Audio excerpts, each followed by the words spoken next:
बतौर heroine career शुरू करने वाली फरीदा जलाल को जब माँ, बहन और दादी के रोल्स करने पड़े। इंडियन सिनेमा में फैमिली का भारी महत्व रहा है। जब तक निरूपा राय पर्दे पर रो नहीं देती, पिक्चर का इमोशनल कोशंट पूरा नहीं होता था। जब तक राखी ने अपने करण अर्जुन को पुकारा नहीं, तब तक सलमान शाहरुख का स्टारडम अधूरा था। मगर उसी दौर में कुछ एक्टर्स ऐसे रहे जिन्होंने मेलोड्रामा में से माँ बचा लिया। उन्होंने फिल्मी माँओं को रियलिस्टिक तो नहीं मगर विश्वासजनक जरूर बनाया। ऐसा ही एक नाम है फरीदा जलाल। 90 के दशक की तमाम फिल्मों में हमने उन्हें माँ से लेकर दादी के रोल्स में देखा है। नाम गिनाने पर आए तो उस लिस्ट में दिलवाले दुल्हनिया ले जाएंगे से लेकर राजा हिंदुस्तानी, दिल तो पागल है, कुछ कुछ होता है और कहो ना प्यार है जैसी ब्लॉकबस्टर फिल्में शामिल हैं। इंटरेस्टिंग बात ये कि इन फिल्मों में कैरेक्टर रोल्स करने से पहले Farida proper Hindi film heroine रह चुकी थी। मगर फरीदा के एक फैसले ने फिल्म इंडस्ट्री में उनकी इमेज बदल कर रख दी। वो कैसे हीरोइन से हीरो की बहन बन गईं, उन्हें भी रियलाइज नहीं हुआ। मगर उन्हें इसका मलाल भी नहीं रहा। फरीदा जलाल के फिल्मों में आने से लेकर अब उनके गायब होने तक की पूरी कहानी हम आज जानेंगे। राजेश खन्ना के साथ कंपटीशन जीतकर फिल्मों में आई फरीदा जलाल। 1965 में यूनाइटेड फिल्म प्रोड्यूसर्स और फिल्मफेयर ने मिलकर एक टैलेंट हंट आयोजित किया था। इसमें देश भर से कुल 10,000 लोगों ने हिस्सा लिया। इस टैलेंट हंट को बिमल रॉय, B.R. चोपड़ा, नासिर हुसैन, G.P. सिप्पी, ओम प्रकाश मेहरा और शक्ति सामंत जैसे उस वक्त के दिग्गज फिल्म मेकर्स जज कर रहे थे। इस हंट के लास्ट राउंड में 8 लोग सेलेक्ट हुए। इन 8 लोगों में सुभाष घई, धीरज कुमार, राजेश खन्ना, विनोद मेहरा और फरीदा जलाल जैसे लोग शामिल थे। उस इवेंट के 2 फाइनलिस्ट बने राजेश खन्ना और फरीदा जलाल। इस टैलेंट हंट के विजेता की घोषणा फिल्मफेयर के एक इवेंट में होनी थी, जहां तकरीबन पूरी फिल्म इंडस्ट्री मौजूद रहने वाली थी। मगर उससे पहले दोनों फाइनलिस्ट को वहां बैठे दर्शकों के लिए परफॉर्म करना था। इवेंट वाले दिन राजेश खन्ना और फरीदा जलाल की परफॉर्मेंस तालियों की गड़गड़ाहट के साथ खत्म हुई। ठीक इसी वक्त वहां ऑडियंस में बैठे राजश्री प्रोडक्शंस के ताराचंद बरजात्या उनसे मिलने चल दिए। उन्होंने बैकस्टेज जाकर फरीदा को अपनी अगली फिल्म तकदीर में कास्ट करने की बात कही। फरीदा ने फिल्मों में काम पाने के लिए ही इस टैलेंट हंट में हिस्सा लिया था। मगर उन्हें ये नहीं पता था कि इस टैलेंट हंट का नतीजा आने से पहले ही उन्हें इंडिया की एक बड़ी प्रोडक्शन कंपनी अपनी फिल्म में काम दे देगी। इस घटना के कुछ ही घंटे बाद टैलेंट हंट का रिजल्ट आया। इसमें राजेश खन्ना के साथ फरीदा जलाल को संयुक्त रूप से विजेता चुना गया। हालांकि ये डिबेटेबल फैक्ट है। तमाम जगहों पर इस टैलेंट हंट के सोलो विनर राजेश खन्ना बताए जाते हैं। जब फरीदा ने अपनी पहली फिल्म तकदीर साइन की, तब उनकी उम्र कुछ 15 साल रही होगी। वो पंचगनी के सेंट जोसेफ कॉन्वेंट नाम के स्कूल में पढ़ाई कर रही थी। मगर फिल्मों में आने की वजह से फरीदा को पढ़ाई छोड़नी पड़ी। बहारों की मंजिल और महल जैसी फिल्मों में काम करने के बाद फरीदा को राजेश खन्ना के साथ फिल्म आराधना में कास्ट किया गया। वैसे तो इस फिल्म की लीडिंग लेडी शर्मिला टैगोर थी, मगर फरीदा को भी राजेश खन्ना के अपोजिट ही कास्ट किया गया था। फिल्म के एक गाने बागों में बहार है में राजेश और फरीदा साथ नजर आए। जब आप इस गाने को YouTube पर चला कर देखेंगे तो ऐसा लगेगा मानो फरीदा ने शर्माने की क्या जबरदस्त एक्टिंग की है, मगर वो उनका एक्चुअल रिएक्शन था। अपने एक इंटरव्यू में फरीदा जलाल बताती है कि आराधना में काम करने के दौरान वो बहुत यंग थी। आमतौर पर हीरोइनें गाने या रोमांटिक सीन्स बड़ी आसानी से कर जाती हैं, मगर एक्सपीरियंस नहीं होने की वजह से फरीदा को राजेश खन्ना की ओर देखने में लाज आ रही थी। गाने के एक भी फ्रेम में वो राजेश खन्ना की आंखों में देखती नजर नहीं आएंगी। जब इस गाने की शूटिंग शुरू हुई, तब डायरेक्टर और फिल्म यूनिट से जुड़े तमाम लोग इस चीज को लेकर चिंतित थे। मगर फिर उन्हें एहसास हुआ कि फरीदा की अति शर्मीली अदा फिल्म और गाने के फेवर में काम करेगी। ऐसे में उस गाने को बिना किसी बदलाव या रीशूट किए जस का तस फिल्म में बनाए रखा गया। हीरोइन की जगह हीरो की बहन, माँ और दादी कैसे बन गई फरीदा जलाल। 1969 में आई आराधना के बाद फरीदा पुरस्कार नाम की फिल्म में जॉय मुखर्जी के साथ बतौर लीडिंग लेडी नजर आई। फिल्म नहीं चली। तब दिलीप कुमार बहुत बड़े नाम थे। उस दौर का हर एक्टर अपने करियर में कम से कम एक फिल्म उनके साथ जरूर करना चाहता था। मगर दिक्कत ये थी कि दिलीप साहब बड़ी गिनी चुनी फिल्में करते थे। उन्होंने 5 दशक लंबे करियर में मात्र 65 फिल्मों में काम किया। खैर, इसी समय फरीदा को दिलीप कुमार की 1970 में आई फिल्म गोपी में काम करने का मौका मिला। इस फिल्म में उनका रोल दिलीप साहब की बहन का था। अपने करियर के शुरुआती दौर में किसी सुपरस्टार की बहन का रोल करना किसी भी एक्ट्रेस के लिए घातक हो सकता है, मगर फरीदा ने ये सब बिल्कुल नहीं सोचा। जब उन्हें गोपी ऑफर हुई तो सुनिए उनका रिएक्शन क्या था। अपने एक इंटरव्यू में फरीदा बताती हैं, इस फिल्म के लिए मना करने की बात छोड़ी, मैंने दोनों हाथों से उस मौके को लपका। मुझे ग्रेटेस्ट दिलीप कुमार की बहन का रोल ऑफर हुआ था। अगर मुझे फिल्म के सेट पर जाकर सिर्फ उन्हें ऑब्जर्व करने का मौका मिलता तब भी मैं वो फिल्म साइन कर लेती। गोपी के बाद हिंदी फिल्म का हर हीरो फरीदा को फिल्म में अपनी बहन के रोल में चाहता था।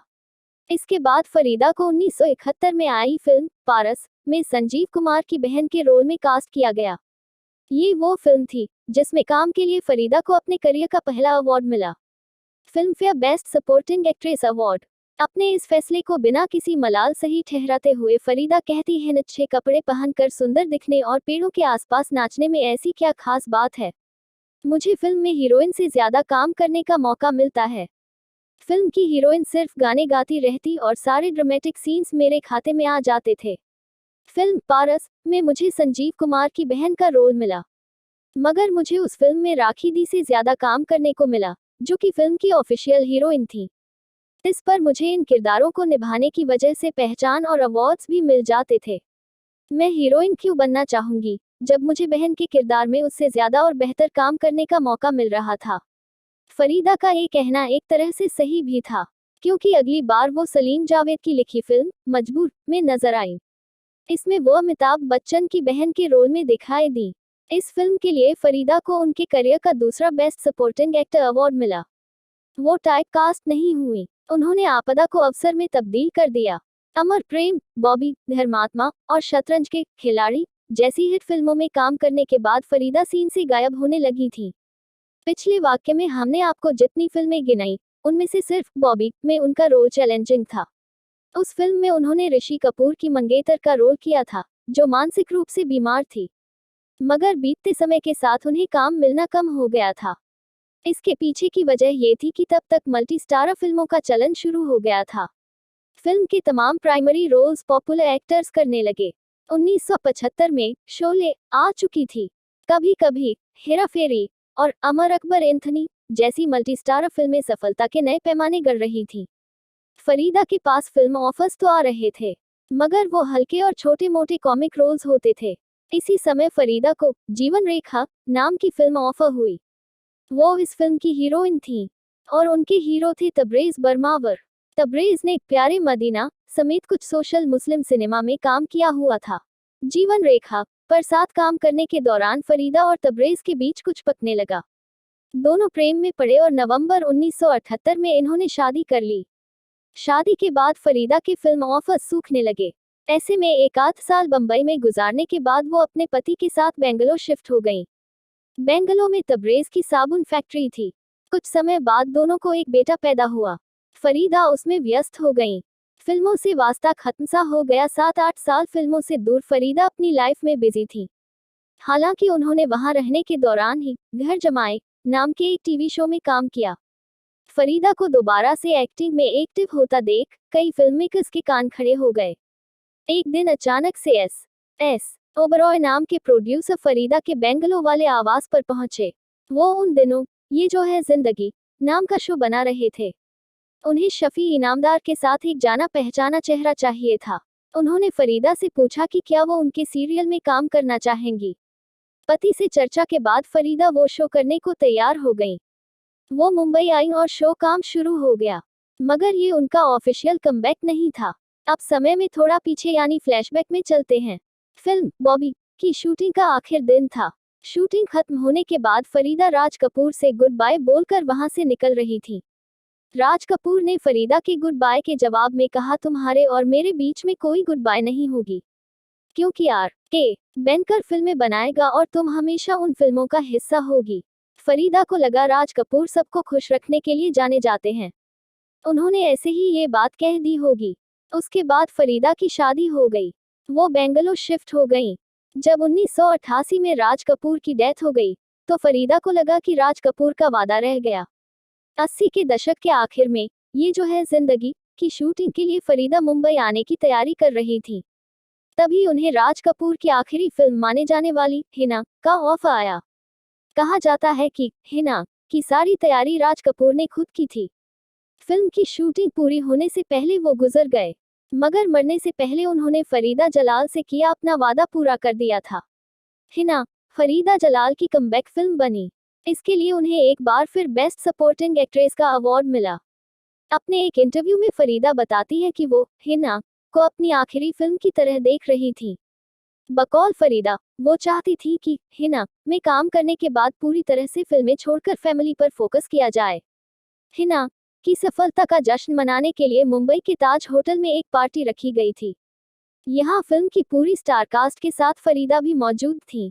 इस पार्टी में कई फिल्म मेकर्स उनसे मिलने आए और वो सब लोग चाहते थे कि फरीदा उनकी फिल्म में काम करें। यहाँ से फरीदा की इमेज एक हीरोइन या सेकंड लीड से बदलकर माँ और दादी की हो गई। 90 के दशक की कई हिट फिल्मों में उन्होंने इस तरह के रोल्स निभाए और इन किरदारों में उन्हें खूब पसंद किया। 1997 में आई दिल तो पागल है और 2001 में आई फिल्म कभी खुशी कभी गम के बाद यशराज फिल्म्स और धर्म प्रोडक्शन ने फरीदा जलाल को अपनी फिल्मों में लेना बंद कर दिया। फरीदा के करियर की सेकंड इनिंग्स में इन्हीं दो प्रोडक्शन हाउस से निकली फिल्मों ने उन्हें नई पीढ़ी से रूबरू करवाया था। यशराज और धर्म की फिल्मों में फरीदा को न लिए जाने की वजह किरण खेर को माना गया, क्योंकि अनुपम और किरण खेर की इन दोनों ही प्रोडक्शन कंपनियों के सर्वैसवा लोगों से काफी करीबी संबंध थे। कुछ मीडिया रिपोर्ट्स में ये भी कहा गया कि शाहरुख के साथ हुई एक खटपट ने फरीदा को इंडिया के दो चर्चित प्रोडक्शन कंपनियों से दूर कर दिया, मगर ये बहुत पुष्ट खबरें नहीं हैं।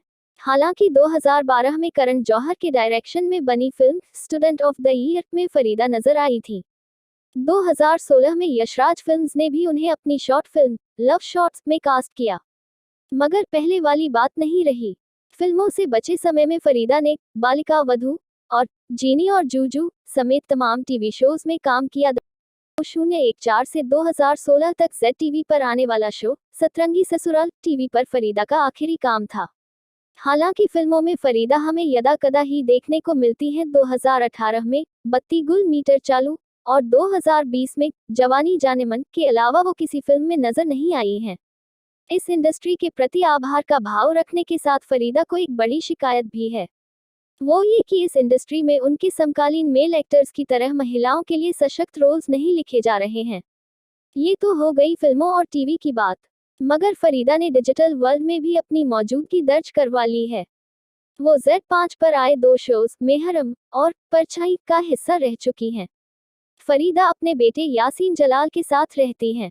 मुंबई के साथ साथ उनका बेंगलुरु आना जाना भी लगा रहता है।